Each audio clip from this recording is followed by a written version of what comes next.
Thanks again for listening in to Your Shadow Advisor, a weekly program about navigating higher education from a first-generation person of color perspective. I'm your host, Professor Daryl Wanzer Serrano. Welcome to episode 1 of the podcast.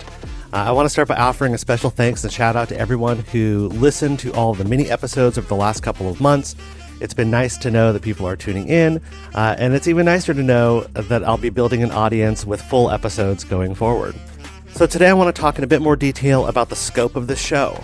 My hope is that you'll leave here today with a better sense of who I am as your host, why it is I'm doing this podcast, what general perspectives inform, what I'll be up to each week, and what's coming next. Now, I've addressed some of these issues in some of the mini episodes, but I want to tackle them with a little bit more detail today to give you that full episode experience. Plus, honestly, with the topics that I'm addressing on the show, like things are changing and new information comes out, new articles come out all the time. And so, the nice thing is that even though I've talked about the hidden curriculum a little bit before in a little bit of detail, new things come out and I'm able to talk about it in more detail and with more specificity in a show like today's. And so that's my plan here today. But to start with, I want to talk about who it is that I am and why I'm here talking to you on this podcast. So I'm a first-generation Latino college student. Well, I'm not a college student anymore. Now I'm a tenured professor at an AAU Research One university. But when I started, I really did not know what to expect about college or university environments. I'm the first, as far as I know, the first in my family on either side, going as far back as I can figure out, to go to college, to go to university, and to finish with a 4-year degree. I don't want to go too far back in my education. I could go back to in primary school when I was read as having a speech pathology and having to do speech therapy, but really I just had a Puerto Rican accent that they didn't know how to deal with because my brother and I were like the only Latinos in the school. I could talk about middle school and about the class that really made me want to be a teacher, which was Mark Vetter's social studies seminar, where really I started developing a real true passion for learning and for history and for archival research methods.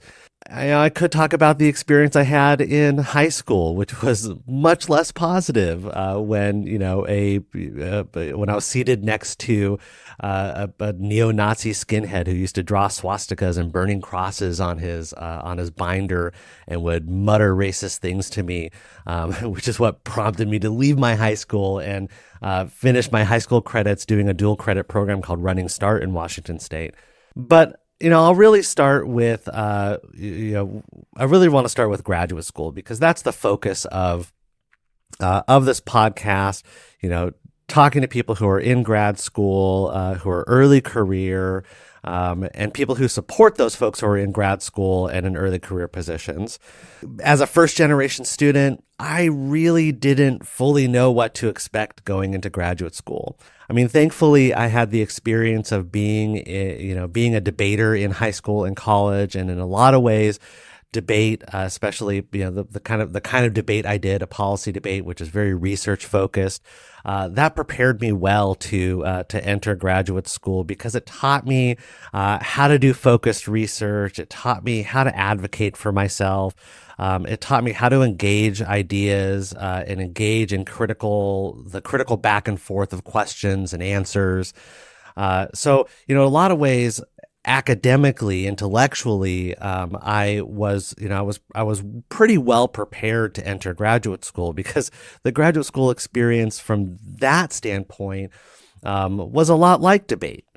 Digging in deeply to ideas, to difficult theoretical concepts, having to process large volumes of reading and information, and be able to present my ideas both orally and in writing. I felt fairly well prepared for that. I didn't really feel particularly well prepared for academia. As a first-gen student, I struggled with things like just how to be a good student. Truth be told, I wasn't a great student as an undergraduate. I focused my attention on improving in debate, and that meant a lot of calculated decisions to let my coursework kind of slack. I also made bad decisions like taking classes that didn't challenge me sometimes because I knew they would be easy, and then getting kind of mediocre grades in them because I was totally bored. The thing that excited me about grad school is being able to really focus on those studies because I wasn't going to be doing debate anymore, and being able to really like see what it was like to kind of like just do academic things and really focus strongly on doing those academic things. But I didn't know really how to do that particularly well. It was something that I'd have to pick up from other students, from advanced students, from faculty. And the other thing that I wasn't particularly well prepared for was being a Latino in higher education, right? There weren't many of us. I mean, heck, still to this day, I'm one of only a couple of tenured Latino men at AAU universities, right? The kind of the highest tier of those top tier research universities. I'm only one of a couple Latino men in my discipline, right, at those kinds of institutions. And certainly there weren't many folks like me, first gen Latino, in my graduate program, or in grad school, at my institution who I ever ran into. And so those kinds of support structures, right, of how to succeed, right, as a first gen, low income Latino in a profession that doesn't have many folks like you, that I didn't have a lot of access to in my program. And so, so I had to start building some of those networks, those mentorship networks on my own. And it was really, thanks to wonderful people in my discipline through I'm a communication scholar. And, one of our big national conferences or organizations is the National Communication Association. In that organization, there's a kind of like a research-focused division called the Latino Communication Studies Division. There's also a caucus called the La Raza Caucus. And so I started attending those meetings and meeting those people, meeting other people like me. And that's when I finally felt really, truly started to feel at home in my discipline. And then when my research program changed also, and I started working on a research project that had to do with Puerto Rican activists. I've talked about this in one of the mini episodes. My kind of first real research projects as a professional were on the New York Young Lords, where I have an edited collection and also a monograph. When I started doing that work and interacting with those folks and getting involved in service in that in those units in my professional organization, that's when I started learning really from those mentors how to succeed, how to thrive, right, in this field that is ultimately, not particularly welcoming to people like us. And so fast forward, as I enter the tenure track and start doing more kind of national service work and be more reflexive in some of my scholarly practices, that's when I really, really, truly start to realize just how much work the field has to do, and all academic fields have to do in this area. I mean, at the end of the day, right, advanced degrees, right, advanced graduate degrees that are preparing people to be faculty in their different disciplines, for the most part, aren't particularly well suited for the task of diversifying their field, because these are we're working out of institutions that are historically predominantly white institutions, and that in some sense are inherently conservative. Now, I don't mean this in like the a kind of capital P politics of Democrats and Republicans or something like that. What I mean is that disciplines are inherently trying to preserve themselves and what they look like, right? They're resistant to change. And I think that that's true not only in terms of the theoretical perspectives and methodological perspectives that make those disciplines cohere as disciplines, but I think it's also true in terms of the demographic makeup of those disciplines and the interplay between those demographic makeups, right, and the methods and theories that inform those fields, right? There is a kind of like synergistic relationship between these things. And so, when you have disciplines that are kind of like being guided by predominantly white institutions that are producing scholars in the image of their of those disciplines' past, then it's no surprise that, even when we see a kind of rapidly changing face of higher education that's becoming much more diverse at the undergraduate level, as the nation becomes more diverse, at the graduate level, that diversity isn't really being mirrored, right? So at a place like my current institution at Texas A&M University, we have, 25% roughly undergraduate students who are Latino, right? In a state that graduates high school students at a rate of about 50% Latinos. But still, the undergraduate population, about 25% Latino. But, our graduate student population across the university is more like, I think it's somewhere around 13%. Right. And our tenure and tenure track faculty are more like 7%. Right. And so you can see that, although universities are kind of changing to recruit an undergraduate student population that more closely reflects the demographics of the states and the country, those changes aren't happening as fast at the graduate level and certainly not happening as fast at the level of the professoriate. And that's a real problem because when we don't have faculty who kind of like, to put it bluntly, who look like the student population, that student population has a harder time succeeding, right? And so we know that when students don't see themselves, right, in one way or another at the front of the classroom, when those first generation students and those first generation Latino and low income students don't see themselves at the front of the classroom, they have a lower sense of belonging and they have a harder time seeing themselves succeeding, right, in a timely fashion compared to their white peers whose families went to college and who have those models of kind of success and pathways into professional careers to look up to, right, and to model themselves after.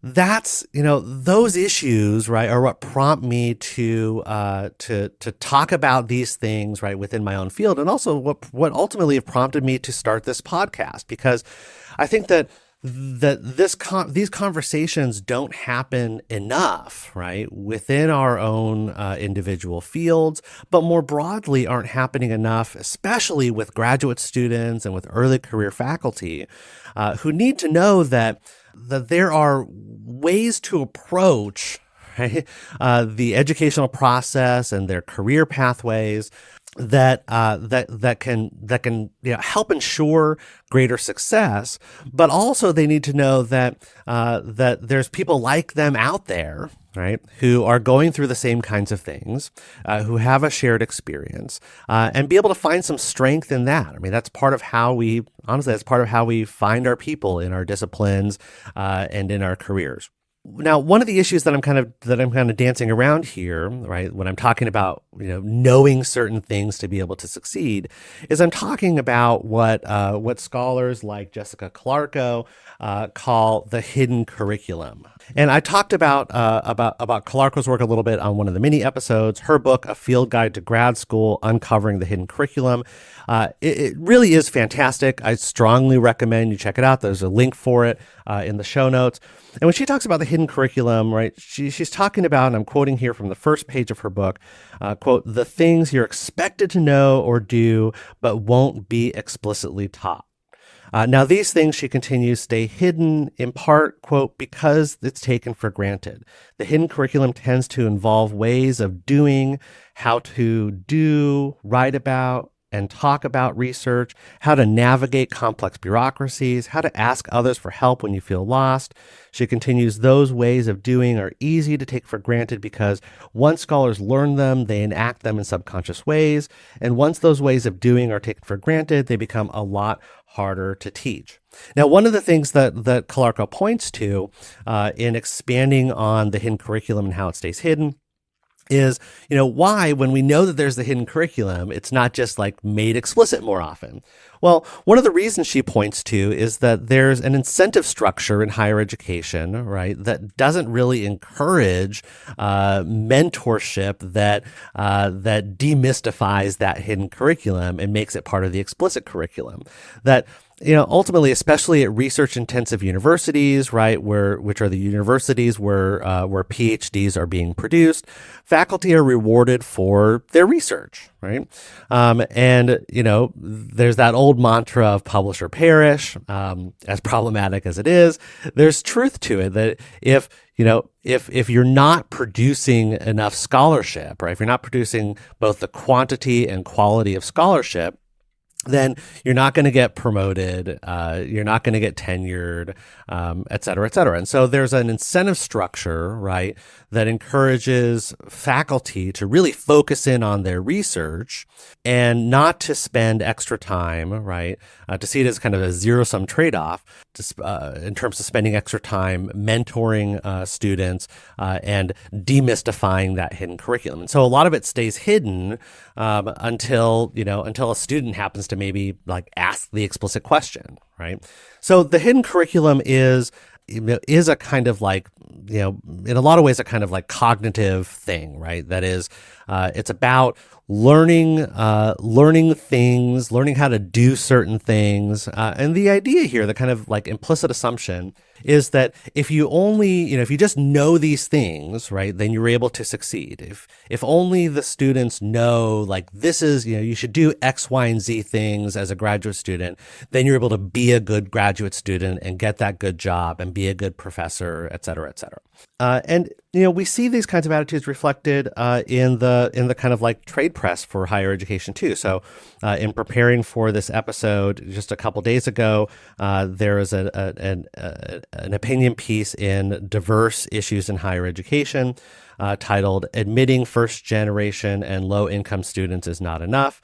And the author of this piece, and I'll link to the piece in the show notes, does a nice job of kind of showing that that hey, like, recruitment is not enough here. It's not enough for our institutions to just be diversifying the student body, bringing in more first generation and low income students, because those students who we bring in, right, don't have the kind of resources coming from family who've been part of higher education in the past, who have these high-paying, ideally high-paying kinds of career paths, career trajectories that the students know about. The first-gen students don't have access to those things, right? And so in some ways, as the author of this piece notes, they feel behind from the moment they start, she says. Quoting here, she writes, "They feel that they don't stand a chance when compared to their peers who come from privileged backgrounds." And the reason she points to is that they don't have access to this hidden curriculum of professional norms and contexts that don't get explicitly taught, right, by the schools that they come from or the higher education institutions that they're in. And so the solution, right, the kind of implied solution is, well, you teach them that hidden curriculum, right? You teach them about what career paths are open to them. You teach them how to succeed as undergraduates, and we could extend that to as graduate students. And if we do that, then they're able to be more successful. Well, the problem here is that these explications of the hidden curriculum fail to account for structural inequalities, right, that can't be kind of like knowledged away. That just because like someone knows like the ways to succeed as a graduate student or as an early career professional, that doesn't mean they have the same access to people, to resources, or to an assumed competence that was necessary for advisors, for mentors to kind of like take them up and assume that they're going to be able to succeed, right? And so those structural inequalities that are kind of baked into historically predominantly white institutions mean that the deck is kind of stacked against, many of these first generation students of color, right? Especially the ones that are going into graduate school. And, someone who captures this really well, and I'll be interviewing her, in a short while, for a future episode, is Victoria Reyes in her book, Academic Outsider, Stories of Exclusion and Hope. And I'll link to that book in the show notes as well. And she engages the question of the kind of usefulness of the hidden curriculum throughout the book, but especially in her chapter called Conditional Citizenship. And, there she kind of pushes back a little bit against the hidden curriculum as a kind of guiding concept or metaphor for understanding kind of like why higher education and graduate school are kind of like messed up a little bit, and instead turns to academic citizenship as kind of the key frame. And quoting here from her book on page 43, she says, "I use the term academic citizenship since I see legal, institutional, cultural, and political forms of membership as entwined, unable to be disentangled from one another. Academic citizenship concerns not only the rights and responsibilities of those in the academy, which are differentiated and tied to rank, whether that be grad student, postdoc, adjunct, lecturer line, or tenure faculty. It also encompasses the sense of belonging, access to political participation, and sets of practices and claims making related to academic life, all of which are racialized, gendered, and classed," right? And so Reyes' starting point, in contrast to the hidden curriculum, which is, which would say, right, if we just know these things, then everyone's on an equal footing. Reyes' starting point say, no, actually, higher education is a classed, racialized, gendered space. She draws from sociologist Victor Ray's work that says that organizations are racialized, and that if we ignore the ways in which organizations are racialized, we're really kind of missing a big part of the picture that structures how the hierarchies and organizations kind of work, right? And so, by pointing to this really fact that organizations, including higher education institutions, right, are racialized, gendered, and classed spaces that have these hierarchies that are set up in ways that privilege those from kind of from privileged backgrounds and from elite backgrounds, and that seek to kind of reproduce those structures, sometimes explicitly, oftentimes implicitly. When we start from that understanding and that knowledge, well, that leads to a whole different set of questions and a whole different set of strategies for how we navigate higher education and how we build toward more just futures. And so I really look forward to airing that interview in a few weeks from now, because I think that what Professor Reyes has to say about how we can create more just higher education context is powerful stuff. But that's also like the motivator for me to be doing this podcast for y'all. I think it's important for us to demystify that hidden curriculum, and I'll still talk about the hidden curriculum because that is stuff that can be taught, that we can learn, and that does help put us on a better footing. But we also have to be cognizant of and interrogate the problematic structures that shape what higher education is and that limit what it can become. And so part of what I see myself doing in my work on this podcast and elsewhere is a kind of harm reduction. We have to kind of understand that look, there's probably some pretty significant major structural transformations that have to happen to really have a more just higher education context.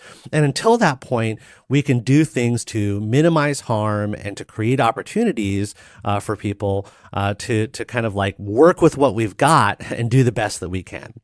And so I hope that through the episodes that I'll air every week, addressing questions that you have about like how to do graduate school, how to do the professoriate, and how to entertain the kind of widest range of options, right, in these contexts in which we're operating in.